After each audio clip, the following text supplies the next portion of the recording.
Assalamualaikum warahmatullahi wabarakatuh. Saya Syifa Fadia dan Mukaromah Kamalia dari kelompok 4 kelas 2C HKI ingin menyampaikan mengenai tata cara pembayaran, perhitungan, dan pendistribusian zakat yang merupakan tugas dari mata kuliah fikih ibadah yang diampu oleh Bapak Muhammad Yusuf MHI.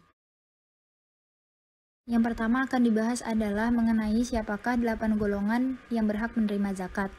Nah, 8 golongan itu adalah yang pertama fakir atau orang yang tidak memiliki harta. Yang kedua orang miskin, orang yang tidak punya penghasilan cukup. Yang ketiga adalah rikob atau hamba sahaya. Dan yang keempat ada gorim, yaitu orang yang mempunyai banyak hutang.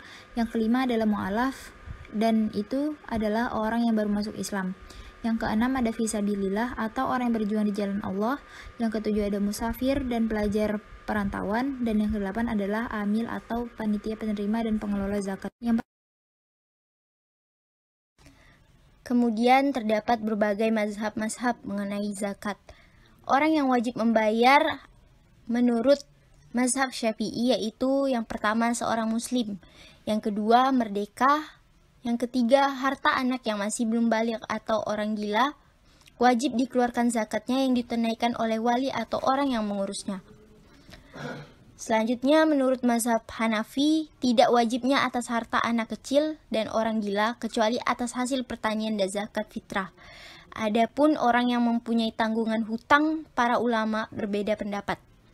Menurut pendapat yang kuat dalam mazhab Syafi'i, tanggungan hutang tidak dapat mencegah atau kewajiban zakat.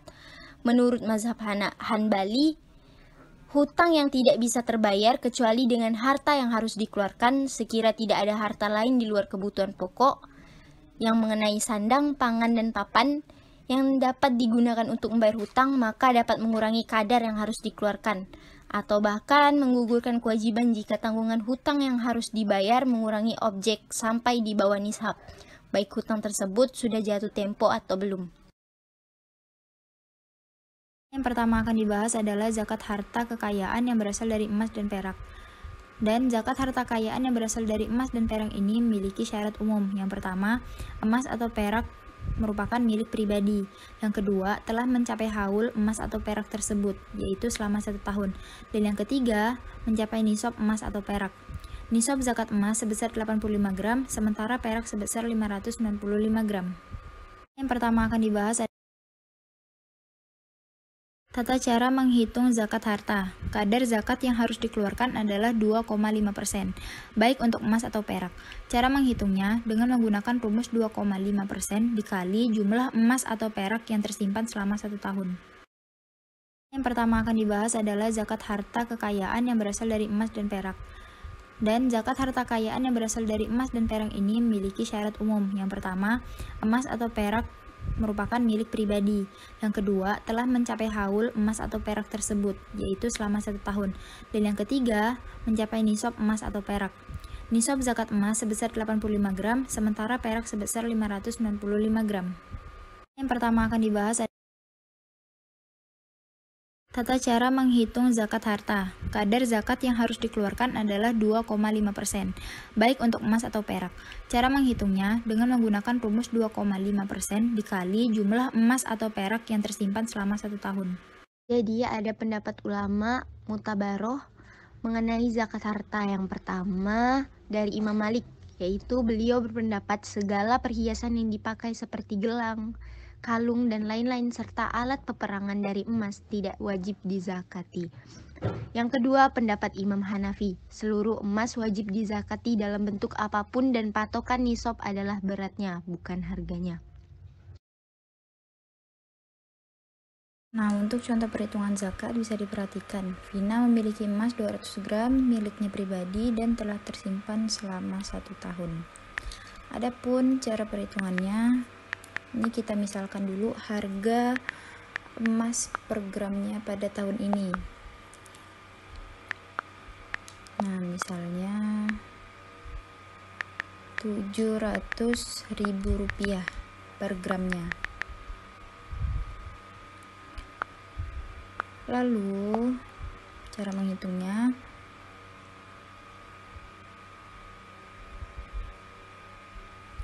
(200 gram ini 200 gram emas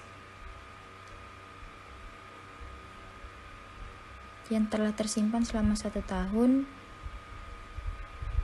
kita kalikan dengan 700.000 rupiah. Jadi harga per gramnya kita kalikan dan menghasilkan sebanyak 140 juta. Ini kurang nolnya 3. Dan dari 140 juta itu diambil 2,5%, maka 2,5% itu dikalikan dengan 140 juta, yang mana hasilnya adalah 3,5 juta rupiah. Maka itulah zakat yang harus dikeluarkan Vina.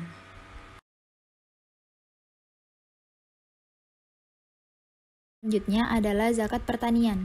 Zakat pertanian memiliki beberapa ketentuan. Yang pertama, nisab zakat pertanian adalah 5 wasak sama dengan 653 kg beras. Ausok jamak dari wasak. 1 wasak sama dengan 60 sok. Sedangkan 1 sok sama dengan 2,176 kg. Maka 5 wasak adalah 5 dikali 60 dikali 2,176 sama dengan 652,8 kg. Atau jika diuangkan, maka ekuivalen dengan nilai dari 653 kg beras tersebut. Dan yang kedua, kadarnya sebanyak 5%. Jika menggunakan irigasi atau mengeluarkan biaya, atau 10% dengan pengairan alami atau tada hujan dan tidak mengeluarkan biaya. Sebagaimana yang dikatakan Nabi Muhammad SAW pada hadisnya, yang diairi oleh air hujan, mata air dan air tanah zakatnya 10%. Sedangkan yang disirami air atau irigasi maka zakatnya 5%. Dan yang ketiga adalah zakat pertanian tersebut dikeluarkan ketika panen. Hal itu telah disebutkan dari firman Allah Azza wa Jalla yang tertulis pada surah Al-An'am surah ke-6 ayat 141. Selanjutnya yang perlu kita ketahui apa saja yang masuk ke zakat pertanian. Yang pertama nisab pertaniannya ini 5 wasak atau 750 kg jika hasil pertanian tersebut termasuk ke dalam makanan pokok. Yang kedua, namun apabila bukan dari hasil pertanian makanan pokok, maka nisabnya disetarakan dengan harga nisab makanan pokok yang paling umum di daerah tempat tinggal seseorang. Dari zakat pertanian adalah soal di atas, yang mana Ibu Mukaromah diketahui memiliki sawah dengan luas 2 hektar yang ditanami dengan padi. Dan selama pemeliharaan sawah itu ia mengeluarkan sebanyak 5 juta rupiah. Lalu ketika panen ia mendapatkan sebanyak 10 ton beras. Maka berapakah zakat yang harus dikeluarkan oleh Ibu Mukaromah ini? Dan ketentuan zakat tani itu ada 3. Yang pertama, harus mencapai 653 kg beras. Yang kedua, tarifnya 5%, dan yang ketiga, waktunya ketika panen. Ketika 3 ini semua telah tercapai, maka ia wajib mengeluarkan zakat. Maka zakatnya adalah kita telah mengetahui hasil panennya adalah 10 ton beras, dan jika di kilogram menjadi 10.000 kilogram dan telah melebihi nisab. Lalu 10.000 ini dikalikan dengan 5% menjadi 500 kg. Ini kita permisalkan harga jual beras merupakan 10.000 rupiah. Dan 10.000 kg yang tadi kita kalikan dengan permisalan harga ini, menghasilkan jumlah sebanyak 100 juta rupiah. Dan diketahui tarif 5% sebagaimana yang telah kita sampaikan, ini dikalikan dengan 100 juta. 100 juta dikali dengan 5%. Dan hasilnya adalah 5 juta. Maka itulah zakat yang harus dikeluarkan Ibu Mukaromah. Lalu mengenai zakat hewan ternak. Nah, zakat hewan ternak itu memiliki syarat umum. Yang pertama, sampai nisab. Yang kedua, berlalu 1 tahun. Yang ketiga, tenaganya tidak dipergunakan untuk produksi. Dan yang keempat adalah hewan tersebut tidak digembalakan. Nah, ada pula zakat hewan ternak menurut 4 mazhab. Yang pertama, mazhab Imam Syafi'i menyatakan zakat hewan ternak tidak boleh dibayar dengan bentuk uang. Yang kedua, menurut imam tiga lainnya, yaitu Imam Hanafi, Imam Maliki, dan Imam Hambali, zakat ternak boleh dibayar dengan uang sesuai standar harga ukuran zakatnya. Adapun mengenai nisab dan kadar zakat unta dan kambing telah kami tulis dalam tabel berikut. Yang pertama, 1-4 ekor kambing maka tidak ada zakat. Dan 5-9 ekor maka ada zakat, yaitu seekor kambing. Begitu juga berlaku bagi kelipatan selanjutnya. Adapun untuk unta, yaitu ketika seseorang memiliki 25-35 ekor unta, maka yang berhak dizakatkan adalah seekor unta betina yang berusia selama 1 tahun. Begitu juga kelipatan selanjutnya, yang bisa kalian lihat dalam tabel berikut ini. Lalu selanjutnya, tabel dari nisab dan kadar sapi. Yang pertama, yaitu ketika seseorang memiliki 1-29 ekor sapi, maka tidak ada zakat baginya. Akan tetapi ketika dia memiliki 30-39 ekor sapi, maka yang berhak dizakatkan adalah seekor anak sapi. Begitu juga keterusan selanjutnya yang bisa dilihat dari tabel berikut. Jadi dalam perhitungan ini kita harus tahu rumusnya dulu. Jika 30 sapi disebut tabi dan 40 sapi disebut dengan musinah. Ini permisalan Pak Ahmad memiliki sapi 28 ekor.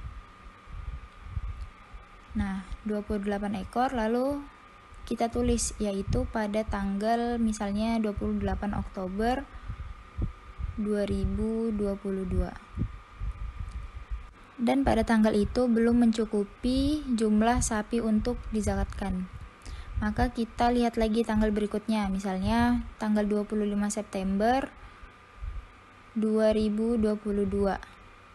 Ternyata sapi Pak Ahmad ini memiliki anak, yaitu 3. Jadi sapi Pak Ahmad berjumlah 31 ekor. Terus kita lihat apakah dia telah mencukupi dari rumus tersebut, ya. Karena dia berjumlah 31 ekor atau melebihi nasab. Yang harus kita lakukan adalah mencatat tanggal 25 September 2022.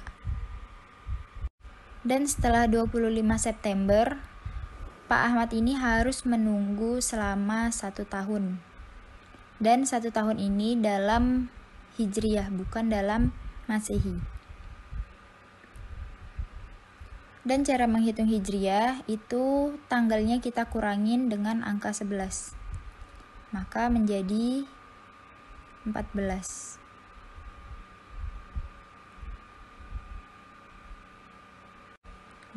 September 2023.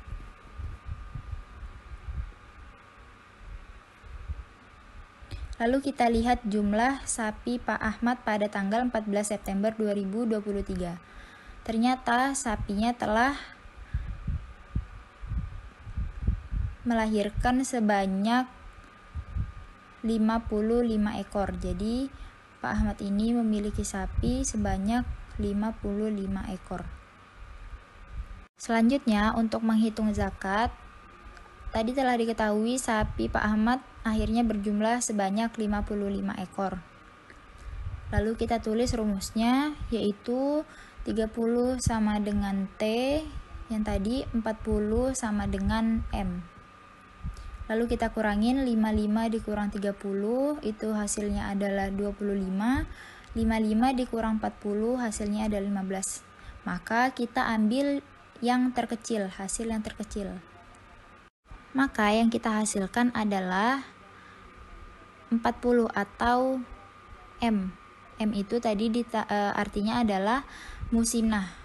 Musinah artinya sapi, seekor sapi yang berusia 2 tahun atau berumur 2 tahun.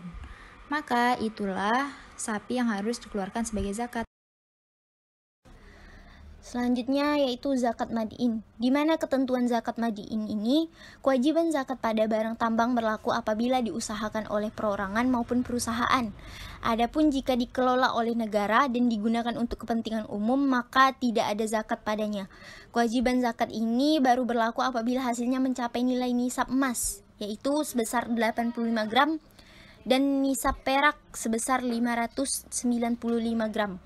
Mengingat eksplorasinya membutuhkan biaya investasi yang besar, maka zakat yang dikenakan hanya 2,5%. Tidak disyaratkan genap 1 tahun untuk waktu pengeluaran zakatnya. Zakatnya dikeluarkan setelah barang-barang tersebut dieksplorasi dan telah diproses. Jadi hendaklah orang yang mengeksplorasinya adalah orang muslim atau perusahaan yang dimiliki oleh orang-orang muslim. Terakhir adalah zakat penghasilan. Zakat penghasilan dikeluarkan dari harta yang dimiliki pada saat pendapatan atau penghasilan diterima oleh seseorang yang sudah dikatakan wajib zakat. Lalu, siapa orang yang wajib menunaikan zakat penghasilan? Seseorang dikatakan sudah wajib menunaikan zakat penghasilan apabila ia penghasilannya telah mencapai nisab zakat pendapatan sebesar 85 gram emas per tahun. Nisabnya adalah nisab zakat penghasilan sebanyak 85 gram emas. Kadar zakat penghasilan 2,5%. Adapun haulnya adalah selama 1 tahun. Jadi ini misalnya seseorang memiliki gaji, contohnya adalah 7 juta rupiah. Lalu yang mana dia memiliki pengeluaran pokok untuk sehari-hari, pengeluaran wajib misalnya 4 juta rupiah. Maka sisa dari uangnya adalah 3 juta rupiah. Dan kadar zakat penghasilan adalah 2,5%. Maka 2,5% itu kita kalikan dengan sisa uangnya, yaitu 3 juta rupiah. Dan memiliki hasil yaitu 75.000, maka itulah zakat yang harus dikeluarkan. Oh iya, saya terima ya zakatnya. Ada baiknya kita berdoa dulu ya. Aja'al hamak naman wala taj'al hamak rom. Bismillahirrahmanirrahim. Ajarakallahu fima atoik wasjalallahu laka tahuran wa barakalaka fima atoik.